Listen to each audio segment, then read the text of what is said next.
abençoe a sua vida. Bom, Jorge, então depois da mensagem você vai formar algum dos nomes que vai colocar o você? Deus, muito obrigado por este momento. Aleluia.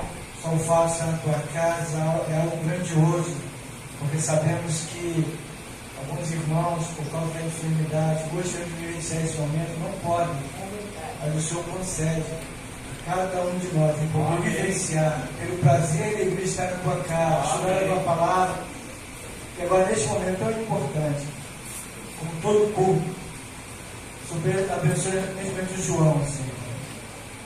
O teu céu, tranquilo o seu coração, fala a sua igreja nesta manhã. Em nome do Senhor Jesus. Amém. Amém. Amém, igreja.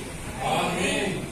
Eu sou da igreja do Pai do Senhor Jesus. Amém. É com muita alegria estar aqui com vocês hoje, com os irmãos, né? Estar aqui. Eu sou muito feliz e grato, primeiramente a Deus, pelo convite de estar aqui sendo escolhido pelo Senhor para passar a mensagem dele para os irmãos, né? Quando eu li, né, o Salmo 128, me passou a primeira pessoa, minha primeira personagem da Bíblia que me passou pela cabeça foi sobre a história de Jó. Esse salmo tem tudo a ver com a vida e a trajetória desse homem, e os irmãos, em nome de Jesus, vão entender o motivo. Mas para isso eu vou ler esse salmo, creio que os irmãos tenham escutado muito ele durante esse mês da família, né? Eu vou ler junto com os irmãos, Salmo 128.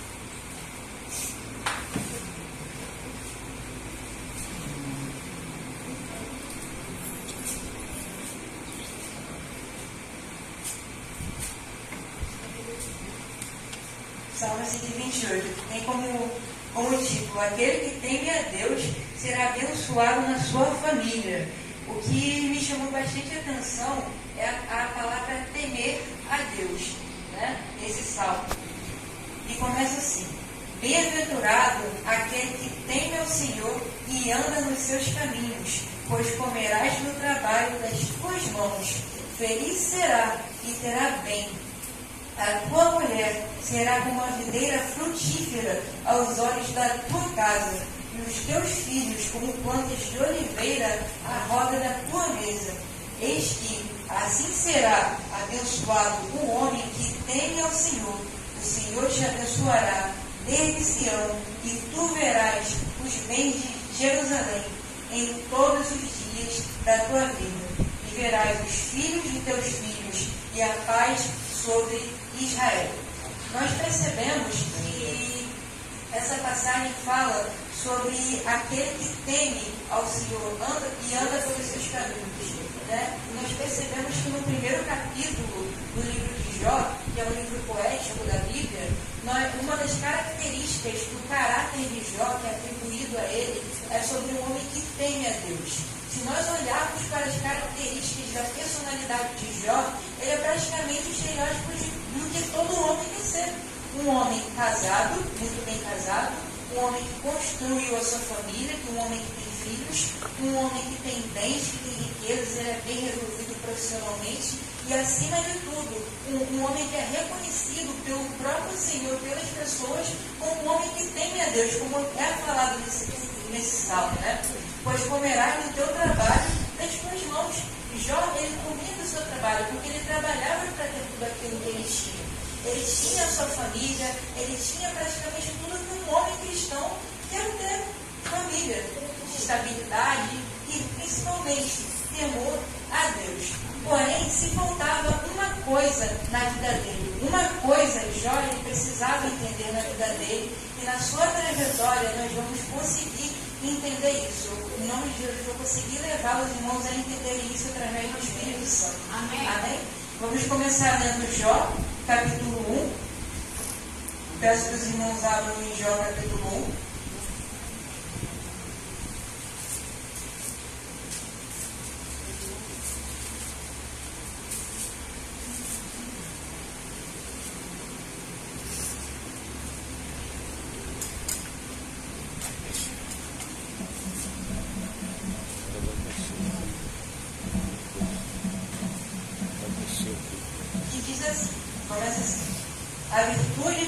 aflição e perda de Jó.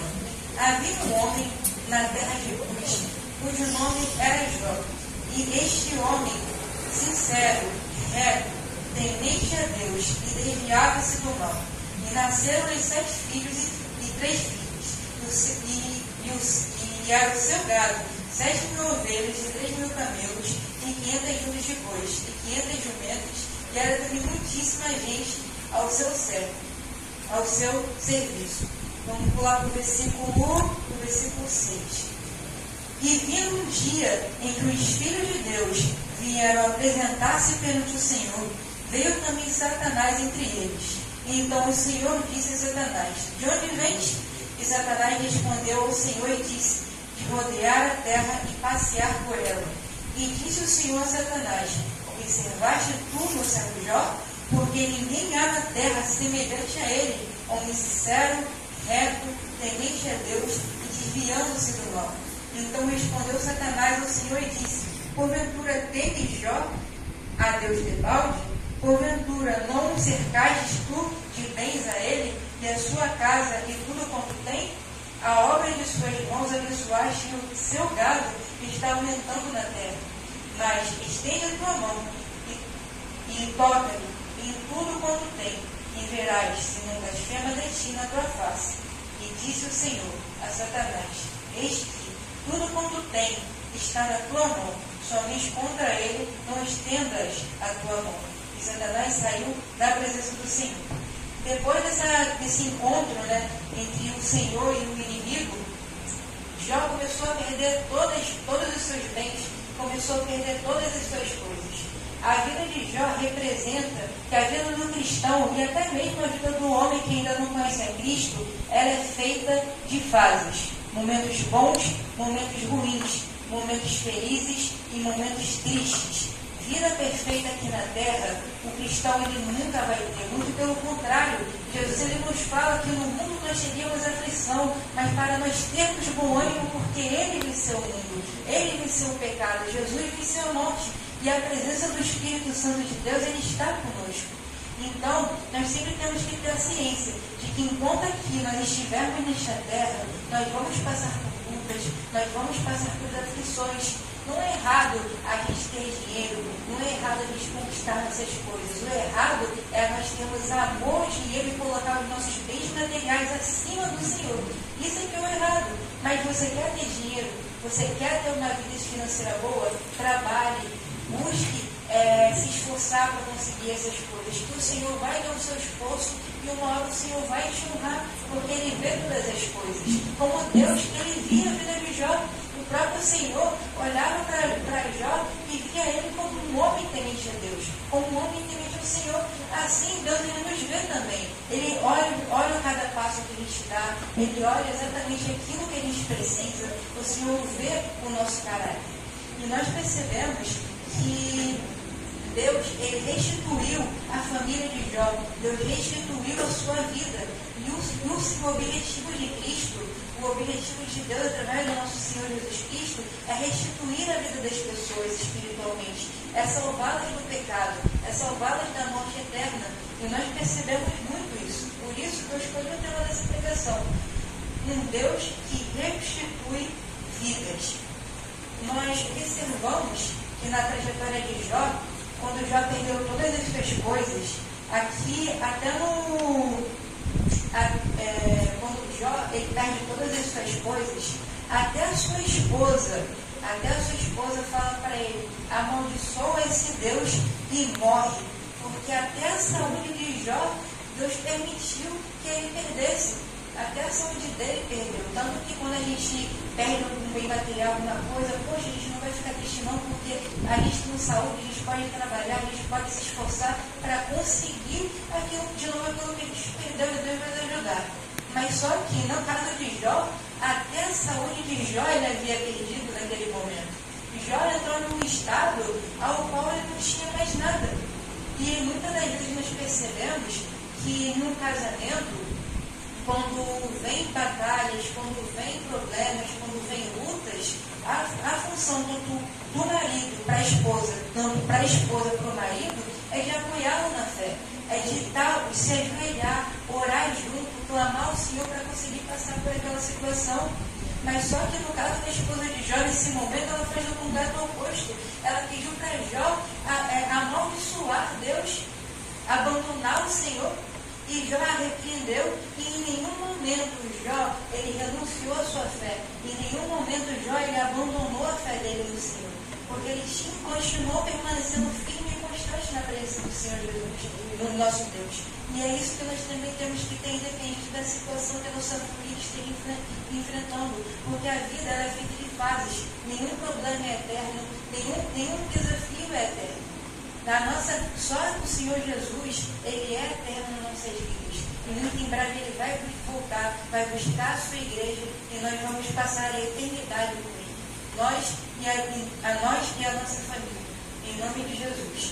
Então, nós percebemos que nem isso, o apoio de sua esposa naquele momento ele teve. E nós percebemos muito, infelizmente, muitas famílias, muitos casamentos por aí, que infelizmente vivem um relacionamento infelizmente tóxico, onde se perde o respeito, onde se perde a admiração pelo seu parceiro, pela sua parceira, onde se não confia mais no potencial até mesmo do seu marido ou da sua esposa, onde infelizmente o casal ele briga, se desrespeita, grita um com o outro. Isso não agrada a Deus. E isso está na palavra. Nós podemos ver muito bem isso em Efésios e em Colossenses também. Efésios, peço que os irmãos abram no livro de Efésios, por favor. Efésios capítulo 5, versículo 22. Efésios capítulo 5, versículo 22. Capítulo 22 e 23.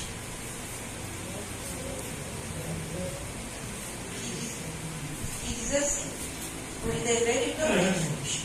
Vós, mulheres, sujeitai-vos aos vossos maridos como ao Senhor. Porque o marido é a cabeça da mulher, como também Cristo é a cabeça da igreja, sendo ele o próprio, o Salvador do corpo. De sorte que, assim como a igreja está sujeita a Cristo, assim também as mulheres sejam em tudo sujeitas aos vossos maridos. Vós, maridos, amai vossas mulheres, como também Cristo amou a igreja, e assim mesmo se entregou por ela. O Senhor, e como nós, como a esposa, ela deve respeitar o seu marido como se respeita a Deus, da mesma forma que o marido tem que amar a sua esposa como Cristo nos amou. Olha, se vocês lerem os 4 evangelhos, é muito simples. Vocês não veem Jesus maltratando ninguém. Vocês não veem Jesus ofendendo os seus seguidores, as pessoas que queriam ouvi-lo. Você não vê Jesus sendo completamente agressivo e arrogante ou ofensivo com ninguém. Então, por que o marido tem que tratar a esposa de uma forma arrogante e grosseira? Da mesma forma, por que a esposa tem que tratar o marido de uma forma grosseira? Se a gente tem que amar o nosso parceiro como Cristo nos ama, e por acaso desde o bom de Jesus ele nos ensinou a ser assim com o nosso cônjuge. Então, nós temos que sempre ter essa ciência. Eu sei que eu tenho 24 anos, eu sou solteiro, nem namorada eu tenho, mas eu preciso estar namorando, noivo, casado, para saber disso. A palavra de Deus está aqui para me ensinar todas as coisas. Então, nós temos que ter sempre essa ciência, né? De que nós devemos sempre respeitar o nosso marido, a nossa esposa, como Cristo, ele nos ordena, nos manda. Entende? Lá em Colossenses também, ele fala, o apóstolo Paulo, ele também fala a mesma coisa. Eu vou voltar para Colossenses também daqui a pouco, porque tem mais uns versículos que eu quero encaixar aqui. Os deveres domésticos. Colossenses capítulo 3, versículo 18. Vós, mulheres, estáis sujeitas aos vossos próprios maridos, como convém no Senhor.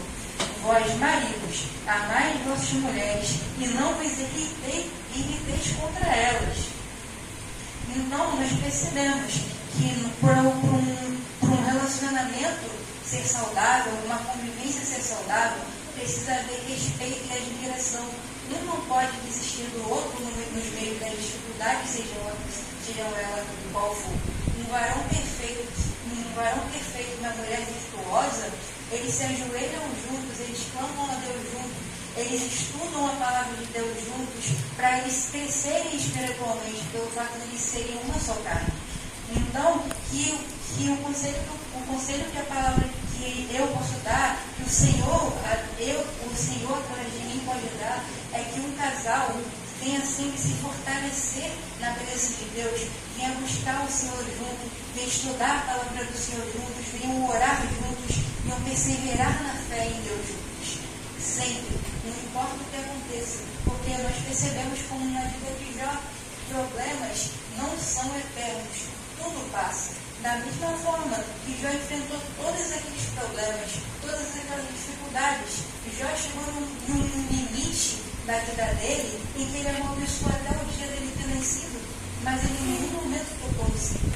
Então, nós temos que sempre entender que tudo é passageiro na nossa vida. E Deus restituiu a família de Jó, Deus restituiu a vida dele, dando mais riquezas para ele, dando filhos para ele, e acrescentando até mais tempo de vida para Jó, depois que ele passou por todas aquelas provações. Então nós temos que entender que Deus é um Deus fiel e justo. Ele vê o nosso esforço, Ele vê o nosso trabalho, até mesmo quando ninguém vê. O Senhor, Ele está com os olhos fixamente para nós, 24 horas por dia, vendo cada passo que Ele está, como Deus Ele estava observando a vida de Jó e toda a trajetória da vida dele. E o Senhor, no final, o honrou, restituindo até o casamento de Jó. Jó não teve mais filhos com outra esposa, Jó não se casou de novo, Jó não ficou viúvo. Muito pelo contrário, Deus deu condições de Jó ter mais filhos justamente com aquela esposa que pediu para ele amaldiçoar Deus e morrer. Deus restituiu até o casamento dele. Deus ele é um Deus que restitui vidas. Jesus, quando ele chegou lá em Gadara, né, lá naquela passagem, né, no endemoniado de Gadara, onde aquele endemoniado tinha uma legião de demônios, eu lembro que Jesus, ele pisou naquela cidade para salvar a vida de um homem. E Deus, ele vê esperança onde ninguém vê. Deus, ele vê beleza onde ninguém vê. Deus fala que tem jeito e tem solução onde ninguém mais vê solução para nada. A visão de Deus é completamente diferente da do homem. A visão que Deus tem com relação às coisas é completamente diferente da nossa. Até o tempo que Ele trabalhar é diferente do nosso. O tempo que Deus tem não é o nosso. Muitas das vezes a gente quer uma coisa e Deus vai lá e fala, não, ainda não é chegada a hora, ainda não é o momento certo disso acontecer. Aí você fica, às vezes, o cristão fica ansioso, fica preocupado porque um determinado problema não está sendo resolvido, a pessoa ora, e não tá, as coisas não estão fluindo. Então descansa o seu coração no Espírito Santo de Deus, que no momento certo, na hora certa, o Senhor ele vai dar a solução do problema. Só que nem sempre Deus vai solucionar o problema do jeito que a gente quer. Deus, ele, muitas das vezes, ele ouve a nossa oração, porém ele nem sempre atende da maneira que a gente quer. Lá em 1 João, o apóstolo vai deixar isso bem claro para nós. 1 João, capítulo 5, o apóstolo vai deixar bem claro para a gente isso com relação à oração. Porque teve um estudo de EBD, onde, lá na 15, onde um irmão ficou com dúvidas, né? A gente ora, e Deus muitas das vezes não atende aquilo que a gente fala. Até que ponto Deus ele ouve e atende nossas orações, porque as nossas orações, Deus ele sempre ouve as nossas orações. 1 João capítulo 5, versículo 14. 1 João capítulo 5, versículo 14. Que tem como título a eficiência da oração. E esta é a confiança que temos nele, que se pedirmos alguma coisa segundo a sua vontade, ele nos ouve. E se sabemos que nos ouve em tudo o que pedimos, sabemos que alcançamos as petições que lhe fizemos. Então, a partir do momento que Deus ouve as nossas orações, é quando as nossas vontades estão alinhadas com a vontade do Senhor. É como a nossa vontade seja do Senhor e a vontade do Senhor fosse a nossa. Então, Deus ele ouve nossas orações e atende nossas orações. Mas nem sempre ele atende da maneira que a gente quer. Porque Deus, Ele sabe o que é o melhor para nós. Deus, Ele sempre sabe o que é o melhor para a nossa família. Ele sempre sabe o que é o melhor para a gente. Então, a gente sempre tem que ter a ciência. Quando uma família está planejando alguma coisa, sei lá, comprar um carro, comprar uma geladeira, mas às vezes nem sempre o fluxo dos nossos planos acontece 100% do jeito que a gente quer, a gente tem que ter a ciência de que Deus, Ele sabe exatamente o que é o melhor para a gente. Deus sabe exatamente o que é o melhor para nós. Então, voltando para Colossenses, né? Colossenses capítulo 3.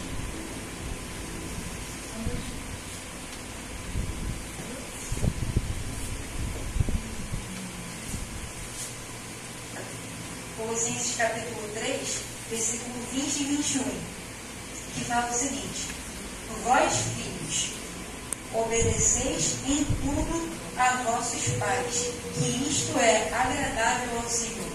Vós, pais, não irriteis os vossos filhos, para que não percam o ânimo. Isso é muito interessante, né? Porque sempre nas reuniões da embaixada, eu falo para os embaixadores o seguinte: nunca queiram se afastar da presença de Deus. Nunca queiram viver sem Jesus. Nunca queiram isso para a vida de vocês. Sempre busquem permanecer firmes na presença do Senhor. E sempre entendendo que honrar pai e mãe não é um pedido, é um mandamento de Deus. É um mandamento do Senhor. Honrar pai e mãe. Sempre indo muito bem na escola, se esforçando para estudar, obedecendo a palavra de Deus, que é aquilo que o Senhor nos instrui, tomando muito cuidado com amizades ruins que podem nos influenciar a nos afastar da presença do Senhor, dar sempre bom testemunho daquilo que nós somos em Cristo Jesus, em qualquer lugar que a gente estiver, porque é através das nossas atitudes é que a presença de Jesus vai se refletir em nós. Que tipo de diferença como cristão nós vamos fazer se nós estivermos em um lugar agindo igual as pessoas que não conhecem a Cristo? Então nós temos que ser a diferença em todo lugar que a gente estiver. Lá em 1 João capítulo 1 fala que Jesus, o Senhor, Ele é a luz e nele não há trevas alguma. E se o Espírito Santo habita em nós, se nós somos templo do Espírito Santo, nós temos que transmitir essa luz de Jesus que habita em nós, onde quer que nós venhamos estar. Então, sempre tomem cuidado com amizades ruins, com más influências, conversas que não agradam a Deus. Porque Deus, Ele sempre está de olho na gente, sempre está nos observando, sempre está nos olhando. Em Romanos capítulo 8, versículo 31 ao 39, Romanos capítulo 8,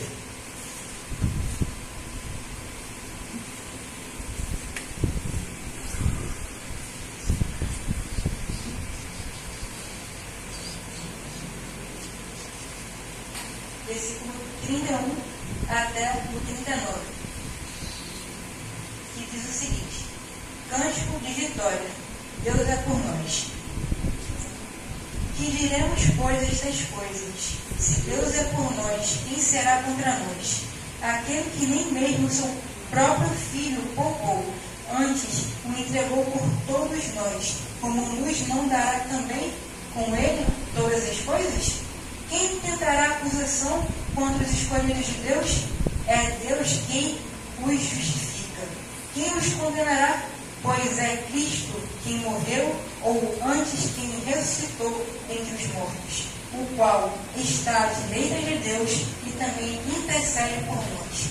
Quem nos separará do amor de Cristo?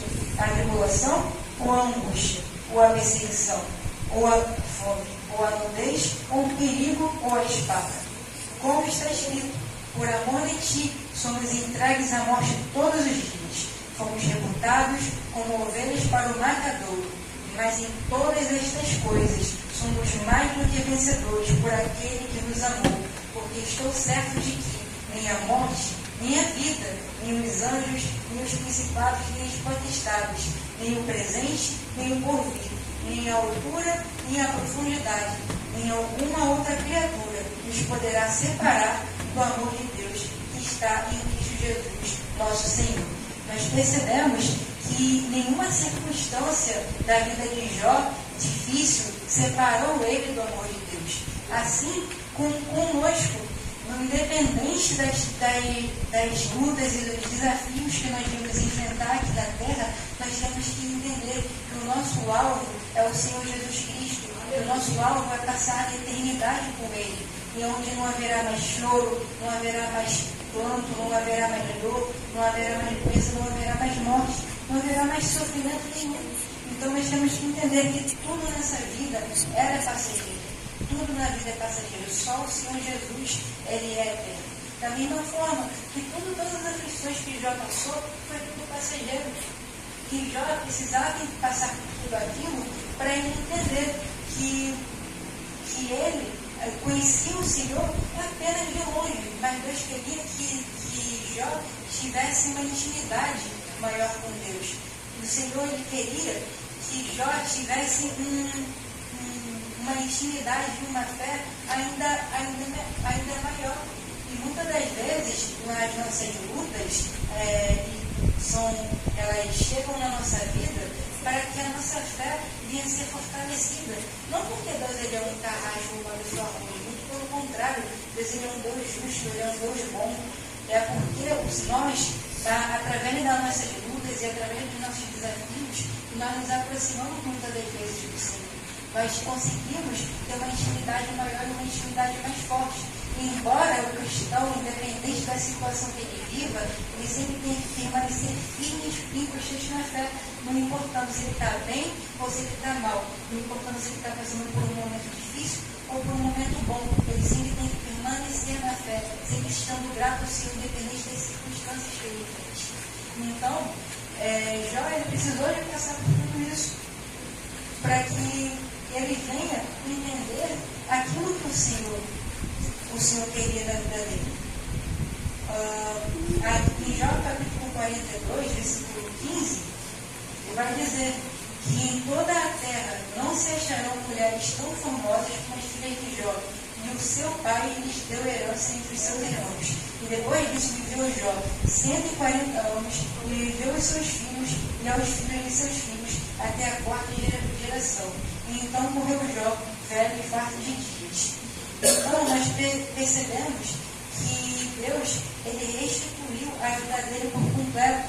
E é assim que o Senhor Jesus ele age na vida das pessoas. Ele restitui a nossa vida, não materialmente, não o foco sendo a nossa vida material, mas a nossa vida espiritual. Porque quando nós não conhecíamos a Cristo, nós éramos apenas criaturas. Mas quando nós conhecemos a Jesus, entregamos a nossa vida a Ele, nós nos batizamos e vivemos uma vida temendo o Senhor, buscando transmitir aquilo que o Espírito Santo de Deus quer, nós passamos a ser filhos amados do nosso Senhor Jesus Cristo. E essa é a nossa identidade, é isso que o Senhor Ele tem para nós.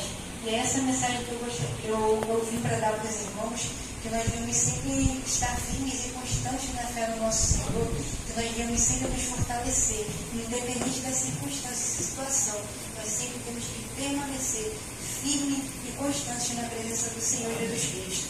Eu agradeço a minha rica oportunidade em nome de Jesus. Amém.